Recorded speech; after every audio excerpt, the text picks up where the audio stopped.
welcome in everyone to our newest episode of Parenting Playbook. I have another terrific idea for families, and we're talking toddlers, tweens, teens. This is going to work for everyone. Joining me today is Bill Arden, and I'm going to look at my notes for this because I want to make sure I get this right. Project leader for the U.S. Fish and Wildlife Service, Silvio Conte National Fish and Wildlife Refuge. That is a mouthful, but it is because this refuge encompasses 22 different areas across multiple states, and we're going to focus on two right here in Massachusetts. First, let's talk about the one that's in Hadley, Massachusetts, known as the Fort River Birding and Nature Trail. It's a lot more than just a 1-mile trail. Please share with us. Well, I'm happy to be here today, and I'm happy to talk about the refuge. It's a great opportunity, especially at Fort River, which is in Hadley, Massachusetts, for people to access nature. And by that I mean this is a trail that's ADA compliant. And so it has opportunities for people of all abilities to be able to go out and access nature. So it has packed stone dust, and it has walkways, and it has overlooks that people can view 5 different habitats as they move around the refuge. And that is wheelchair accessible and Yes. stroller accessible. Yes. So if you've got a 6-year-old and maybe a 6-month-old, this is still very doable. Yes, and sight impaired. We have tap rails for people who are sight impaired there as well. Now, tell me a little bit about what are they going to see? Well, at Fort River, you are going to be stepping into an area that has a restored grassland. So you're going to see a number of bird species that use that type of habitat. And so right now, if you were to visit, you would be seeing a lot of tree swallows and barn swallows. We're trying to restore purple martins to the area too, so you would see some gourds and some of those purple martins. There's also kestrel nests there as well, with kestrel boxes, and there are many chicks that are starting to fledge. As you would walk around the trail, you would also see wetlands, and in those wetlands you would see frogs and turtles and other species along those lines. And as you would round the corner again, you would see some mature forest, and in those habitats you might be lucky to see a deer or maybe even chipmunks or a bear or many other species that you might not see around your backyard. Now, right now, families are all about being cost conscious because these are tough financial times. This is at no cost, correct? Correct. Yes. And by coming to the National Wildlife Refuge System too, many of the days, and you'll be hearing from our park ranger Tasha Daniels later, we have pop-up events that students, and not only students from the local schools, but also kids that are coming with their parents, would be able to learn about nature through our interpretation that we have there. And you'll be hearing about a storybook program that we change monthly, as well as bingo programs that are scavenger hunt like that people can learn. Now, also part of the National Fish and Wildlife Refuge is a location in Longmeadow called Fanny Stebbins Wildlife. Tell us about that. So Fanny Stebbins is a really unique ecological area. So it's the largest intact floodplain forest in the Connecticut River Valley. Wow. And so it was designated as a National Historic Landmark, natural landmark, because of that in 1972. And it's named after a naturalist and an educator from Springfield, Fanny Stebbins. And that refuge has been around for 75 years this year. So they're celebrating their 75th anniversary this year. And it's done in partnership, a lot of the work there, with the Friends of Fanny Stebbins and the town of Longmeadow and many other partners.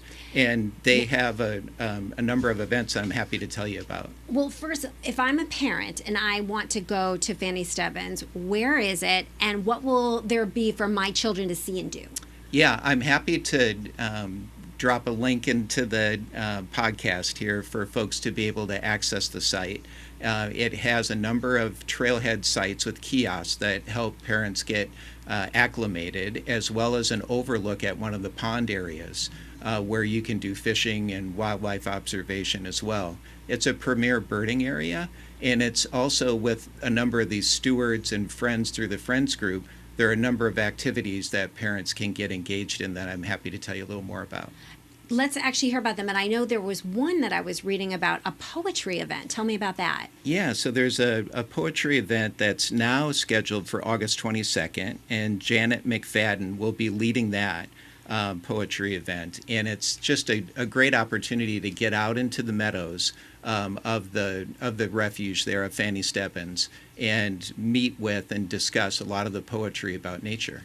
Now, one of the other things that I really liked about this location is on Saturdays, some Saturdays, they're actually going to do a special walk. Tell me about that. Yeah, so that's been a tradition there, that the first Saturdays they'll have a walk that the Friends group leads. In many cases, it's an opportunity to get introduced to birding or other things that are going on at the refuge that time that folks, naturalists, can point out. We're not doing one in July because it happens to fall on the July 4th weekend, but we'll pick those back up soon. But a couple other events that are ongoing right now is, number one, a photo contest. And that's a great event from May 1st through September 1st. And there are directions on the website about how you can upload those photos. They're going to try to promote 20 of those photos in October at a location in Long Meadow, yet to be determined. But that'd be a chance for those kids, if they're taking some photos with phones or other devices, to be able to show off some of that work. Also, we have a retired entomologist who's there who studies butterflies and other insect species. And he has a big project this summer where you can upload photos of butterflies, and they're going to create a brand new catalog for a number of species that you can find there. Well, thank you so much. I appreciate you taking the time. And everyone, stay tuned, because this is just part one. There's so much to talk about with this wildlife refuge. We needed to have a second very special person, a park ranger, come in to tell us about more kid programs. So don't go anywhere. I'll be right back. Welcome back, everyone. As promised, here is part two of the Silvio Conte Wildlife Refuge. We're going to learn all about the program specifically designed for kids. It's what makes it the perfect opportunity to go there this summer. Joining me is Park Ranger Tasha Daniels. Tasha, thank you so much for being here. I really appreciate it. You are the expert. Tell me, what is going on that is specifically designed for kids? So, at the Fort River Birding and Nature Trail at the Silvio Conte National Fish and Wildlife Refuge in Hadley, Massachusetts, located at 69 Moody Bridge Road, we have lots of opportunities for families to come out and have fun. So, in particular, we have a 1.1 mile loop trail on the property, and it's absolutely beautiful. It's covered with stone dust, and it's a loop, so you can't get lost. It brings you right back to the parking lot. I love that. Me too. I don't like getting lost in the woods, and I'm a park ranger. And one of the things that I read about was you actually do a scavenger hunt. Yes. So on our website, we have a little PDF where you can print it out. You can download it and print it out at home. And we have a scavenger hunt where you go and you look for the different items on the list. You do not take the items. I'm very glad that you said that. On a National Wildlife Refuge, we like to take memories and photos, but we don't take objects off of the refuge. And you even do storybook walks, is that correct? That is correct. Tell us about that. So we have 14 storybook cases that go around the trail, and I pick out a book each month, and I put the pages of the book inside those kiosks around the trail.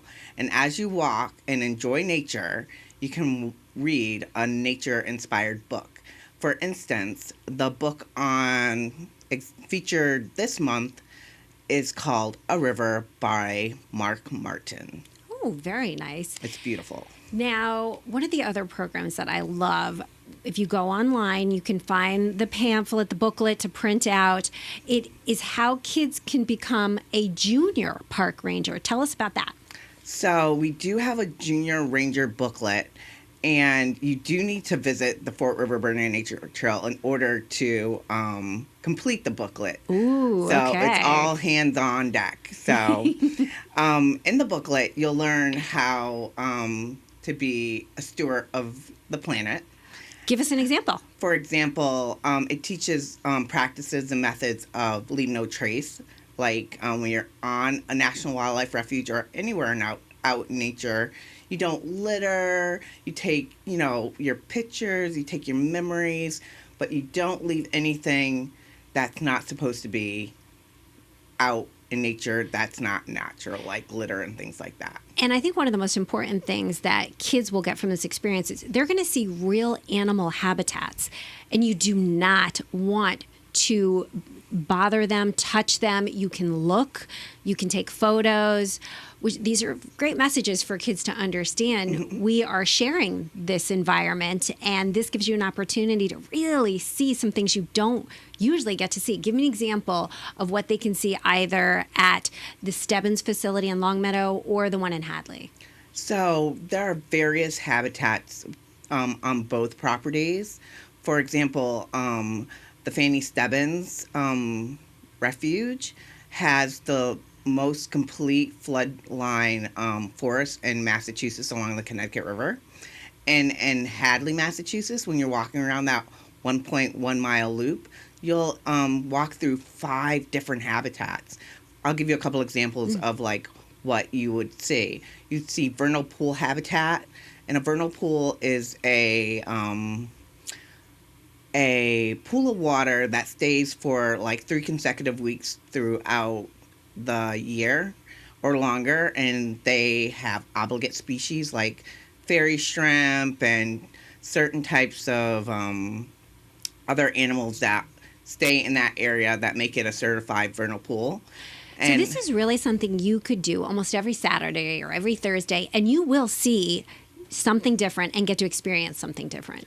Yes, the visitors will. We have chipmunks and bunnies and all types of animals. The best time to come is during the morning. Okay. Oh, good tip. Because like once it gets hot, the animals hunker down and they don't want to be hot, just like we don't want to be hot. So they go in their little dens for their air conditioning, and they stay cool, and then they come back out at dusk to go eat. I love that. Now, tell me a little bit more about this junior park ranger booklet. You said you could do some of it at home. What are you going to find in that booklet? So in the booklet, it teaches you about vernal pools, and there's different activities that you can do, like bird watching. They give you, they'll have pictures of different birds, like say an American eagle or a great horned owl or a chickadee, which is the Massachusetts state bird. I love that bird. And if you see it, then you check it off your list. That. And those are some of the regular schmegler birds that are around there. Why is this? The whole idea behind this parenting playbook is to give parents new, fresh ideas, inexpensive ideas.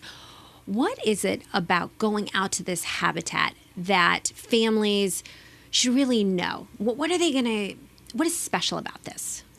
Well, one of the best things about Fort River Burning Nature Trail is that if you come back each season, you're going to see something different. You're going to see the phenology changing with the seasonal changes, which is fantastic. And it's on it's on the Atlantic Flyway, so you'll see different birds migrating back and forth during, the migrating season. So sometimes you'll see like special warblers that you might not see during, one part of the season. And we get our birders that come out with their giant, cameras. And they are totally ecstatic to see these warblers come in. Because for many kids, this is going to be their first opportunity to really be exposed to nature like this. But it's more than exposure at this point. It's excitement. Yes, and curiosity. We want the nature curious to come. If you haven't been to Fort River Burning Nature Trail or the Fanny Stebbins Refuge in Longmeadow, it's time to come out and check us out and see what we have to offer. I can't think of any more perfect way to end that podcast. Thank you so much. You have been a fabulous guest. Great information. And everyone, I hope that you have enjoyed Parenting Playbook and all the wonderful ideas that we have shared with you. Have a great day.